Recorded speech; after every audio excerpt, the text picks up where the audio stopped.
আমি আপনার কাছে প্রশ্ন রাখলাম, আমার নবী পাক আপনি আমি যেইভাবে দুনিয়াতে আসছি এইভাবে আসে নাই।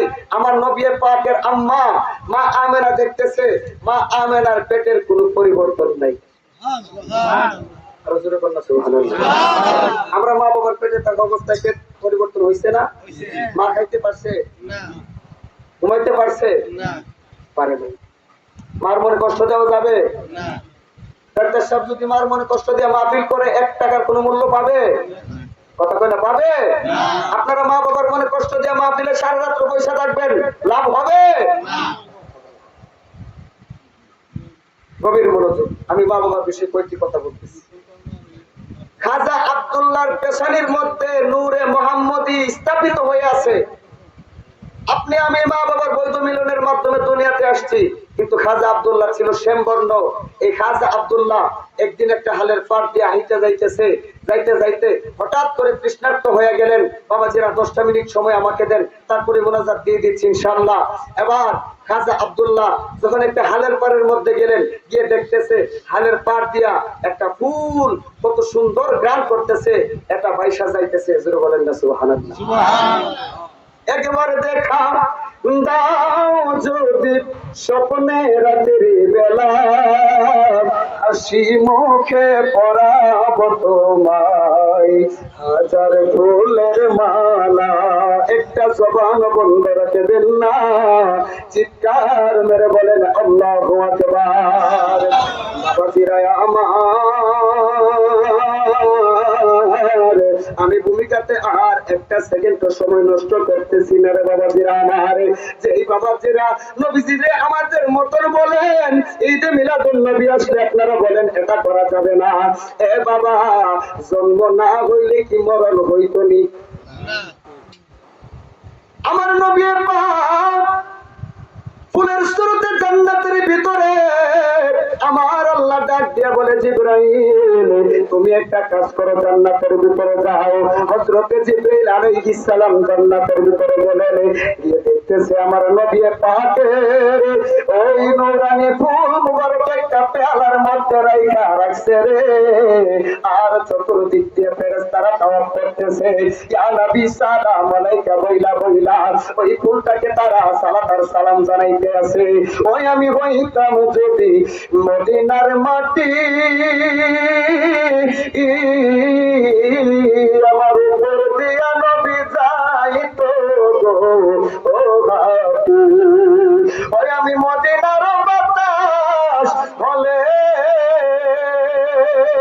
রাখতাম আপনার রাঙ্গা পাই, দেখতে মনে চাই নবীরে দেখিলে প্রাণ জোড়াই। বিরামপুরের বাবারা দেখেন আমার নবী পাকের আগমনটা আপনাদেরকে একটু শোনায়া দেই।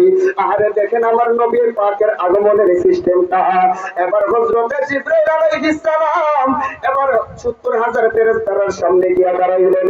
70,000 ফেরেশতা ডাক দিয়ে বলে, ও জিবরাইল, ও জিবরাইল শোনো গো, তুমি আল্লাহর বন্ধু নবীর ফুল মুবারকের সামনে কেন আসছো গো? এবারে ডাক দিয়া বলতেছে, এই জন্যই আসলাম, আমরা তো নবী দেখি নাই, নবী পাকের ফুল মুবারক থেকে দুইরা দুইরা সালাম জানাইয়া নবী দেখার জ্বালা মেটাই। আমার জ্বালা জোড়াই না, জ্বালা জোড়াই না রে। হঠাৎ করিয়া ফেরেশতারা নিষেধ করে ফুল দেওয়া যাবে না। হযরতে জিবরাইল আলাইহিস সালাম আল্লাহর হুকুম মানার জন্য যখন ফুলটাকে হাতের মধ্যে নিলেন, হাতের মধ্যে নিয়া ওই ফুলের গান নেওয়ার জন্য যেই মাত্র নাকের মধ্যে লাগানোর একটা ইচ্ছা পোষণ করলেন, হঠাৎ করে দেখলেন ফুলটা কোথাও যেন উধাও হইয়া গেছে। ফুলটা উধাও হইয়া একটা নদীর মধ্যে পড়েছে। নদী থেকে উপনদী, উপনদী থেকে একটা হাল দিয়া বাইসা যাইতেছে। হযরতে খাজা আব্দুল্লাহ ছিল শ্যামবর্ণ রে বাবা, হালের পার দিয়া যায়। যখন পানি খাওয়ার জন্য হালের পাড়ের মধ্যে গেলেন, সুন্দর ফুল দেখা নাকের মধ্যে যখন গান নেওয়ার জন্য ফুলটাকে নাকের কাছে নিলেন, হঠাৎ করে দেখলেন ফুলটা নাক দিয়ে ঢুইকা খাজা আব্দুল্লাহর পেশানির মধ্যে নূরে মুহাম্মদী স্থাপিত হয়ে গেছে। এই মুহাম্মদী জোরে বলেন। না মাটি? মাটি ইমান থাকবো, থাকবে। নূরে মুহাম্মদী জলমল করতেছে। এবার আরব দেশের সমস্ত মহিলারা পাগল হয়ে গেছে। এই খাজা আব্দুল্লাহ তো শ্যামবর্ণ, তার কপালের মধ্যে জলমল জলমল কি করে এটা। এবার ডাক দিয়া বলে, এই শোনো, নূরের জলমল জলমল ওইটাই করতেছে যাকে না বানাইলে আল্লাহ বলে লাউলা কালামা খলাকতুল আফলাক, বন্ধুগো দুনিয়ার জমিনের কোনো কিছু সৃজন করতাম না, করতাম না, করতাম না আপনার নূর মুবারক হইতে। আউয়ালু মা খলাকাল্লাহু নূরি ওয়া কুল্লুল খালাইকি মিন নূরি ওয়া আনা মিন নূরিল্লাহ। চিৎকার মেরে বলেন সুবহানাল্লাহ। সর্বপ্রথম আমি আল্লাহর নূর হইতে আপনার নূরকে সৃজন করেছি, আপনার নূর হইতে তামাম জাহান সৃজন করেছি। সন্দেহ আছে? না। অবিশ্বাস হইলে আমার বললেন যে হুজুর একটু বুঝাই দেন, আমি দলিল ছাড়া কোন কথা বলবো না। বাবাজিরা আমার, আরব দেশের মহিলারা পাগল হয়ে গেলেন। শেষ পর্যায়ে খাতুনে মা আমেনার সাথে বিবাহ বন্ধনে আবদ্ধ হয়ে গেছে। এই আমাদের এলাকায় বা আপনাদের এই বিরামপুরে যখন কোন একটা বাড়িতে বউ দেখতে যায়, একা যায় নাকি সাথে 10-15 জন লয়ে যায়? হ্যাঁ, নিয়ে যায়। নিয়ে যাওয়ার পরে একটার আরেকটা কয়, এই দেখো ফটোর ফটোর মারছিনি, আবার দেখো যে যদি বিয়া করার পরে ধরা হয়, আচ্ছা নসিবের মধ্যে আল্লাহ যেটা রাখছে এটা আসবে না, কথা কোন এটা আসবে না। দেখো তার টিকা চিনি, দেখো চুল টিকা চিনি, সমস্ত কিছু দেখো। কিন্তু নবী পাকের আম্মা আব্বা একে অপরের সাথে বিবাহ হইলেন, কেউ কাউকে দেখে নাই। মা আমেনা অন্ধকার ঘরের মধ্যে বৈশা রইছে। এবার খাজা আব্দুল্লাহ যখন আলো নাই অন্ধকার ঘরের ভিতরে প্রবেশ করলেন, মা আমেনা দেখতেছে খাজা আব্দুল্লাহর পেশানির মধ্যে যখন নূরে মুহাম্মদী জলমল জলমল করতেছে। এই দুনিয়ার সিস্টেম, স্বামীরা যখন একটু ভালো সাজুগুজু করে স্ত্রীদের মনে ধুলা লাগে। খাজা আব্দুল্লাহর পেশানিতে নূরে মুহাম্মদী দেখা আর নিজের স্থির রাখতে পারে নাই। মা আমেনা খাজা আব্দুল্লাহর কপালের মধ্যে একটা মহব্বতের চুমু দিছে। কি দিছে?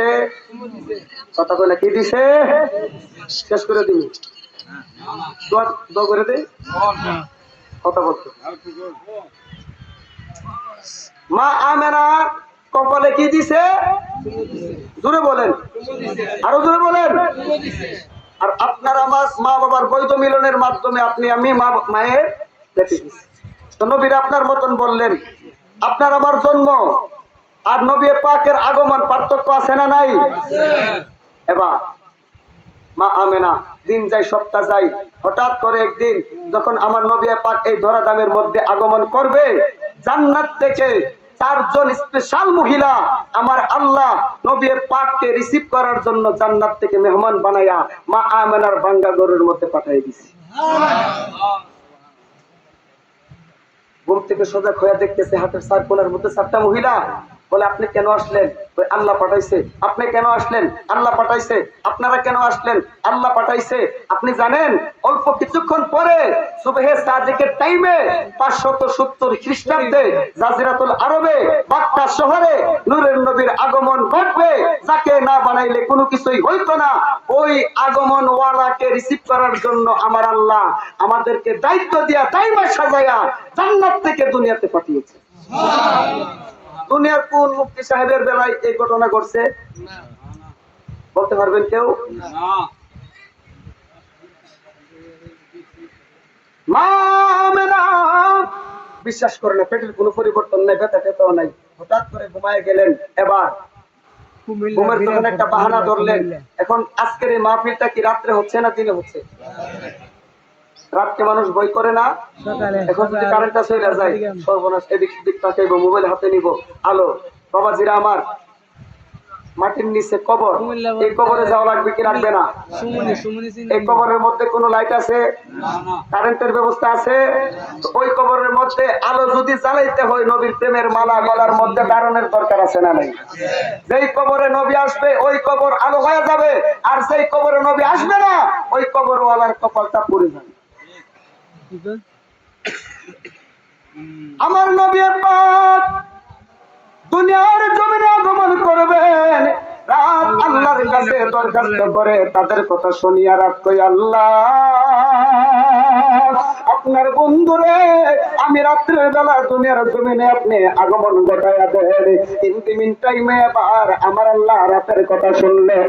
হঠাৎ করিয়া রাতের এই কথা শোনার পরে দিন আমার আল্লাহর কাছে বলে, আল্লাহ গো,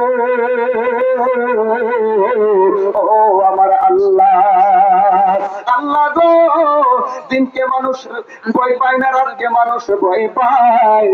এই যে সুবহে সাদেকের টাইম পার হয়ে যাইব কিছুক্ষণ পরে, আপনার বন্ধুরে আমি দিনের বেলা দুনিয়ার জমিনে পাঠান না। এবার আমার আল্লাহ দিনের দরখাস্ত শুনলেন। আমার আল্লাহ রাতকে খুশি করে না, দিনকে বেজার করে না, না রাত না দিন। সুবহে সাদেকের টাইমে আমার নবী পাক মা আমেনার নাভি মূলের গোড়া দিয়া দেখতেছে একটা নূরের জ্যোতি জমিনের মধ্যে, পাঞ্জাবি পরা অবস্থায় চক্ষু মুবারকের নিচে সুরমা লাগানো রে বাবা, আর গুনগুনায়া বলতেছে, রব্বি হাবলি ইয়া উম্মতি, রব্বি হাবলি, রব্বি হাবলি। ও সবাই নামাজ পড়ো, রোজা রাখো, নবীর দুরূদ চাইরো না, নবী হইবে দেওয়ানা, পতি উম্মতের লাগিয়া নবী আমার হইবে দেওয়ানা। এই বিরামপুরের বাবারা, আপনাদের বিবেকের কাছে প্রশ্ন রাখলাম, আপনাদের কারো জন্মের বেলায় কাপড় পরিহিত অবস্থায় আসছেননি? আমি আসছি, উলঙ্গ ছিলাম। দুনিয়াতে আইসা কত ধরনের ময়লা লাগা রয়েছে, দাই মারা, এগুলা মুইসা দিছে। আপনার আমার জবান বন্ধ, আপনি আমি ওয়া ওয়া করে করে কাঁদছি। মা বুঝে গেছে সন্তান খাবার খাবে, দুধ খাওয়াইছে, স্তনের দুধ। আমার নবী পাক ওয়া ওয়া বলে কাঁদে নাই, আপনার আমার জন্য কেঁদেছিল, এখনো কাঁদতেছে। কাল হাসরের ময়দানে, যেই ময়দানে সন্তান মায়ের পরিচয় দিবে না, মা সন্তানের পরিচয় দিবে না, কেউ কাউকে চিনবে না, বন্ধু বন্ধুকে চিনবে না, ওই কঠিন মুসিবতের দিনে, নিদানের দিনে আমার নবী বলে, যদি আমি নবীকে বোঝার মতন বসতে পারো, জানের চাইতে বেশি ভালোবাসতে পারো, আমি নবী তোমাকে সারা জান্নাতে যাব। আমরা সবাই নবীর দিদার চাই কি চাই না? কারা কারা চাই হাত তুলে দেখায়। নারায়ে তাকবীর, নারায়ে রিসালাত। নূর নবী যেখানে, নূর নবী যেখানে, আল্লাহ কবুল করুন, আমিন। এই যে দেখেন, আমি না করি, ডাক্তার সাহেব অনেক পরিশ্রম করা লাগে মাফিক করতে গেলে। আর দেশের বর্তমান যে পরিস্থিতি, কথা বললেই বেজাল, বোবার কোন শত্রু কথা কয় না, বোবার কোন শত্রু, হক কথা বলবেন বিপদে পড়বেন। আর বর্তমানে ওয়াজ মাহফিল এগুলা ম্যাক্সিমামই কিয়ামতের আলামত হয়ে যাইতেছে। আপনি যান গিয়া দেখেন, কোন যাত্রা ফালায় মানুষের অভাব নাই, কোন জায়গার মধ্যে যদি নাচানাচি হইতো মানুষের অভাব হইতো না।